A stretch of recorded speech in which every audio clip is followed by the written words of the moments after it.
Latvijas jauniešiem jaunajā paudze. Kopš Latvijas neatkarības atgūšanas pagājuši turpat 2 gadu desmiti. Dotajā brīdī mūsu valsts piedzīvo smagu pārmaiņu laiku. Šim laikam jāspēj saliedēt un solidarizēt, nevis paralizēt Latvijas sabiedrību.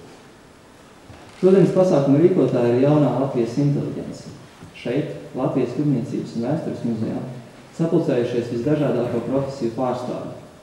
Jaunā radošā inteliģence, lai runātu par iespējām un idejām šajā Latvijā. Viennozīmīgi izšķirošajā brīdī. Šodienas pasākumam es vēlos dot līdzi 3 pozitīvus signālus. Pirmkārt, šodienas situācija ir sašūpojusi laivu un laivā sēdētājus.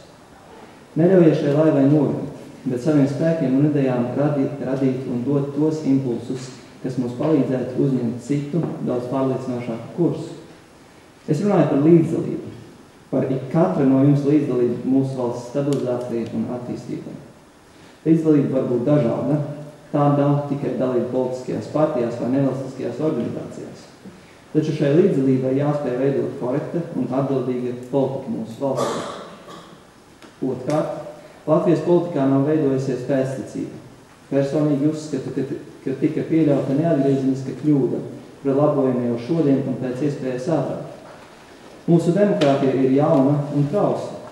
Ja neveidosies jaunās paaudzes pēctecība, politikā mums nav cerību rast izēju no pašreizējās situācijas.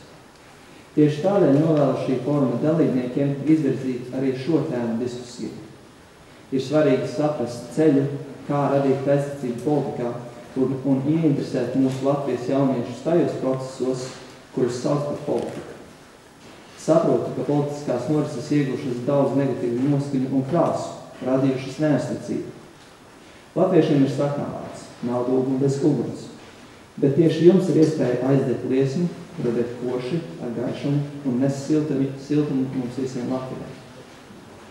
Treškārt, jūs šodienas debatā meklēsiet risinājumus un iespējas, izvērtēsiet to, kas izdevies, un smelsieties enerģiju tajā, lai paveiktu vairāk rīt. Mana paudze balsoja par Latvijas neatkarību un iestāšanos Eiropas Savienībā, lai tieši jums būtu šīs iespējas, kuras tika nozaktas mums.